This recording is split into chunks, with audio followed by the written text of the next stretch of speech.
নানা খন্দায় পুরো পরিপূর্ণ হয়েছে এই রাস্তা। শুধু এই বাঁকুড়া থেকে নয়, বাঁকুড়া থেকে যে ঝাড়গ্রাম পর্যন্ত পুরো রাস্তার এই হাল, একই অবস্থা।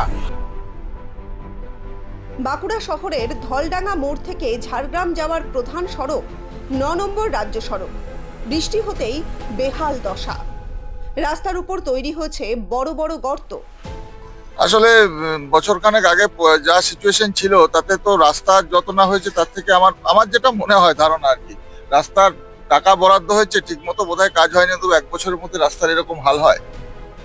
বছর ঘুরতে না ঘুরতে রাস্তার দশা বেহাল। বর্ষা শেষে রাস্তার কি হাল হবে তা বলাই বাহুল্য। গাড়ি চালানোই যাচ্ছে না, মানে ভাই কি করবেন, চালাতেই হচ্ছে। মানে রোডে এমন অবস্থা, গাড়ি মানে যে কোনো টাইম বিপদ হতে পারে, কিছু করার নেই। বাস, পণ্যবাহী লরি থেকে ছোট গাড়ি, মোটর বাইক সবই যেন জীবনের ঝুঁকি নিয়ে যাতায়াত করছে। তৃণমূল সরকারের আমলে এই রাস্তা সংস্কারের জন্য 140 কোটি টাকা বরাদ্দ হয়। সাধারণ মানুষেরা বিগত সরকার এবং ঠিকাদারের বিরুদ্ধে দুর্নীতির অভিযোগ তুলে তদন্তের দাবি জানাচ্ছেন। কর্মসূত্রে আমাকে এই রাস্তা দিয়ে প্রতিনিয়তই পেরোতে হয়। তো যেটা দেখছি, আপনারাও দেখতে পাচ্ছেন, রাস্তার অবস্থা মোটেই ভালো নয়।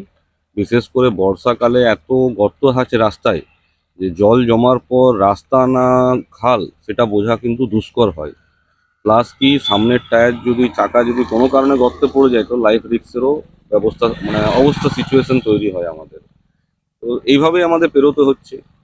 রাস্তাটা তো বেশি দিন হয়নি না, লাস্ট 1-1.5 বছর মনে হয় কমপ্লিট হয়েছে। এরকম ভাবে কি হয়, কি করে হয়?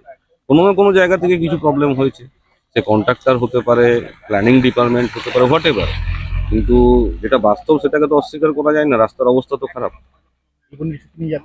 প্রত্যেক দিন আপনারাও যে আজকে বর্তমানে আছেন, এই খালে যদি জল জমে যায়, খাল না রাস্তা বোঝার ক্ষমতা কারণ নেই। এই রাস্তা নিয়ে নানা প্রশ্ন উঠলেও এখন তারা আশা করছে নতুন সরকার কবে এই রাস্তা ঠিকভাবে সংস্কার করবেন। বাঁকুড়া থেকে মনোজ কর্মকার, এই সময় লাইভ।